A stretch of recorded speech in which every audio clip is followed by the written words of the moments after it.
एक बार दो भाई रोहित और मोहित थे। वे 9वीं कक्षा के छात्र थे और एक ही स्कूल में पढ़ते थे।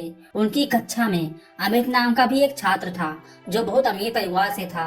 एक दिन अमित अपने जन्मदिन पर बहुत महंगी घड़ी पहनकर स्कूल आया। सभी उसे देखकर बहुत चकित थे। हर कोई उस घड़ी के बारे में बातें कर रहा था कि तभी किसी ने अमित से पूछा, यार ये घड़ी कहाँ से ली? मेरे भैया ने मुझे जन्मदिन पर यह घड़ी गिफ्ट की है। अमित बोला। यह सुनकर सभी उसके भैया की तारीफ करने लगे। हर कोई यही सोच रहा था कि काश उसका भी ऐसा कोई भाई होता। मोहित भी कुछ ऐसा ही सोच रहा था। उसने रोहित से कहा, काश हमारा भी कोई ऐसा भाई होता।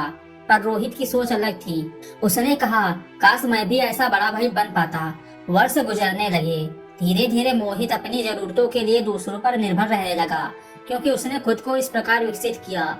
और मोहित ने मेहनत की और एक सफल आदमी बन गया, क्योंकि वह दूसरों से कभी कोई उम्मीद नहीं रखता था, बल्कि औरों की मदद करने के लिए हमेशा तैयार रहता था। तो दोस्तों, अंतर कहाँ था? वे एक ही परिवार से थे, वे एक ही वातावरण में पले बढ़े और एक ही प्रकार की शिक्षा प्राप्त की। अंतर उनके दृष्टिकोण में था। हमारी सफलता और विफलता हमारे दृष्टिकोण पर काफी हद तक निर्भर करती है, और इसका प्रमाण आसपास देखने पर आपको दिख जाएगा। क्योंकि ज्यादातर लोग मोहित की तरह ही सोचते हैं, इसलिए दुनिया में ऐसे लोगों की ही अधिकता है जो एक एवरेज लाइफ जी रहे हैं। वही रोहित की तरह सोच रखने वाले लोग कम ही होते हैं। इसलिए समाज में भी सक्सेसफुल लाइफ जीने वाले लोग सीमित हैं।